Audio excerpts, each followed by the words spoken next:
Breaking news. Trump fired a Federal Reserve governor over mortgage fraud, and she's flat out refusing to leave. On Monday, Trump posted a letter on Truth Social saying Fed Governor Lisa Cook was removed immediately. He claims she falsified mortgage documents to snag better loan terms, calling her conduct deceitful and unfit for someone overseeing America's money supply. But Cook is not backing down. She says Trump has no authority to fire her, called it an illegal action, and vowed to stay put. She's even hired Hunter Biden's lawyer, Abby Lowell, to fight this in court. Trump, meanwhile, insists she's gone and is already looking to fill the vacancy. Why should you care? The Fed sets interest rates, the same ones that control your mortgage, your credit card, and your car loan. With multiple seats opening up, Trump could soon have a majority on the Fed, and that means massive influence over your wallet. And now the cliffhanger. Cook says she's still on the job. Trump says she's out. So who's really running the Fed tonight? Tell me, is this Trump exposing corruption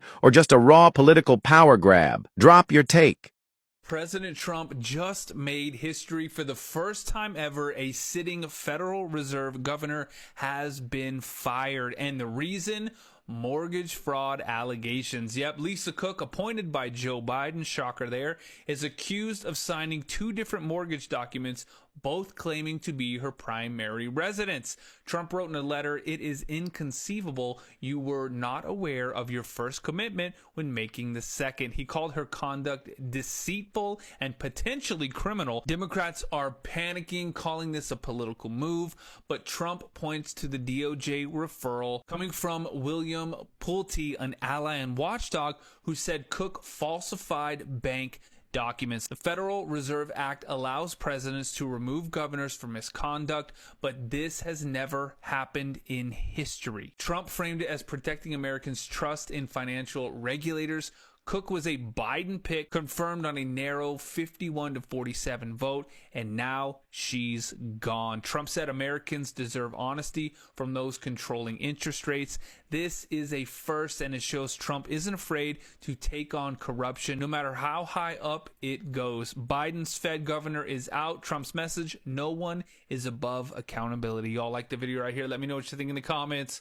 I'll see you on the next one. Lisa Cook out as Federal Reserve governor after Trump's decision. Allegations of mortgage fraud from FHFA Director William Pulte are at the center of this seismic shift. Appointed by Joe Biden, Cook denies these allegations, challenging Trump's authority in this high-stakes drama. Her legal team is gearing up for a court battle, claiming this action violates the Federal Reserve Act. Critics, including Senator Elizabeth Warren, slam this as an authoritarian power grab amid escalating tensions. Will Trump reshape the Federal Reserve and influence future policies? Like and follow to stay updated. Family, welcome back to Find the Dot. Today we take a close look at mortgage fraud and occupancy fraud, issue that quietly shape the stability of America's housing market. Drawing an insight from respected voices like Lisa Cook, we will explore how these challenges affect families, lenders, and communities, and why understanding them is the key to build a fairly financial system. Let's connect the dots together. Stay tuned. I'll be back to give you more commentary. If you had told me that mortgage fraud was going to be this big in 2025, I would have fallen out of my chair. So as a lender for the last 18 years, yes, mortgage fraud's been a crime forever. And yes, occupancy fraud is the #1 type of fraud. And yes, occupancy fraud is the thing that we argue with people about the most. You know, the amount of times people say to me, "Can't it just be owner occupied?" And I'll say I live there. No. Now look, I don't know the full case. No one does. But the allegations are this. The allegations are she took out a loan in Michigan as a primary home. 2 weeks later, she bought a condo in Atlanta, also listed as a primary. On the surface, that does not look good. It does look like fraud. However, until we know the full details of the case, no one can say yes or no. Here's something you should watch out for, because I see lenders give this advice all the time, and it's terrible. Let's say that you want to buy a new house and you don't have enough for the down payment for it to be a second home or an investment. They say, "Oh, just say you'll live there." That would be a benefit of saying it's owner occupied. The other way this could have gone is maybe she took cash out of that Michigan property in order to buy the Atlanta property.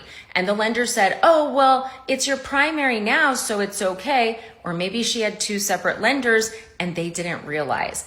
Who knows? But the bottom line is this: occupancy fraud is real. And even if you do it 5, 10, 15 years ago, what we're seeing from all of this over the last year is that it can and will be used against you. So be careful out there, guys. And if you're like, is this fraud? Is it not? I don't know. Just call me. Say, yeah, that's fraud. Don't scream at us. Just accept it and do the right thing. Once again, I don't know if she's innocent or guilty, but this is definitely bringing mortgage fraud to everybody's attention. So I think it's important you understand it. So big news, Donald Trump fired Fed Governor Lisa Cook. This is unprecedented. In the last 100 years of the Federal Reserve and their independence, we have not seen a president do this. So the question is, can he? Is he allowed? So I asked someone who he did fire a few months ago, and here's what he had to say. This all started with a criminal referral from Bill Pulte. That is the director of the Federal Housing Finance Agency. Pulte says that she listed 2 of her mortgages as primary residence and alleges fraud. But she is not charged with any crime. However, where this is important for the Fed board members can only be fired for cause. So does this seem sufficient to you, for cause? We can't really know anything about this allegation. They put it in a tweet with a screenshot with really no paperwork, and it's just sort of fluttering around. This is clearly part of a pattern of targeting certain individuals. So many people know who Jay Powell is, the Federal Reserve Chair, but this governor, one of several governors, Lisa Cook, who is she? She's really somebody who's devoted her life to the field of economics, but looking at how it really affects people. She's done tremendous academic work. She has served in government before. And the truth is, she is someone that the markets perceive is pretty aligned with Jay Powell and maybe even considered dovish. By dovish, I mean something that the president would maybe even like. So this is really about control. And listen, you might not follow daily financial news, you might not think you care, but here's why you should care. Because the Fed being independent is part of what makes the United States exceptional. It's why so many people come to invest here. The fact that we respect the rule of law, we have 3 separate but equal branches of government, and what many people think is this is the president furthering exerting control, just like he has done over media companies that he is suing, over law firms. The fact that he said to Walmart, you raise prices because of tariffs, I'm coming for you. The fact that in just the last few days, he has brought Intel in, and now the government owns a piece of Intel. What the president likes to do is make deals. What the president likes to do is exert control. And if he is now making this move to exert control over the Fed so they'll cut rates, well then suddenly that independence that so many people rely on is a thing of the past. I thought you should know. When it comes to Fed Governor Lisa Cook, her lawyer has said that they're going to be filing a lawsuit challenging this legal action.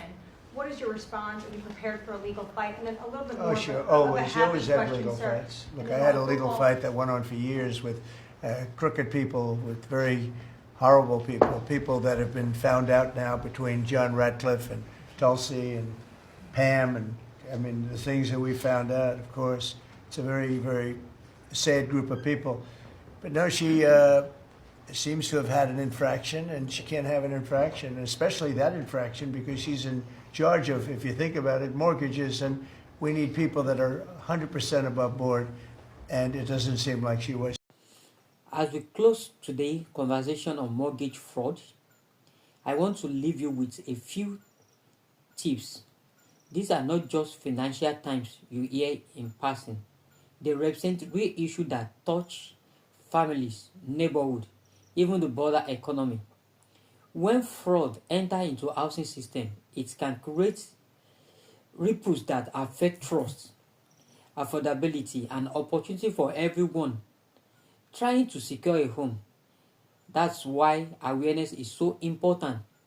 So what can we do? First, if you are navigating into housing market, whether as a buyer, a renter, or even just beginning your financial journey, take time to understand the basis of mortgage. Simply steps like verifying documents, asking questions, consulting trusted professional can prevent costly mistakes. Secondly, keep it in mind that transparency is the key. When we know the rules and follow them, we build a strong foundation not just for ourselves but the future generation. And finally, stay informed. Economists and leaders like Lisa Ko remind us that financial illiteracy is not just about number, it's about empowering a community with knowledge.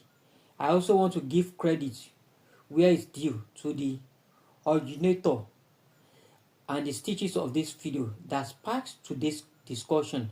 Your work opened the door for a conversation like this. Give us all the chance to connect the dots in a meaningful way. To my fans, thanks for listening, for thinking deep, and for caring about issues that shape our daily life. Remember, the goal here is not to point fingers, but to build awareness, spark dialogue, and encourage smart choices. If you found value in this conversation, don't forget to like, comment, and subscribe. It really helps us grow and keep this conversation alive. Share your thoughts below. What lesson have you learned in your own housing and financial journey? Your experience may inspire someone today. Until next time, keep asking questions, keep connecting the dots, keep striving. Thanks. Bye.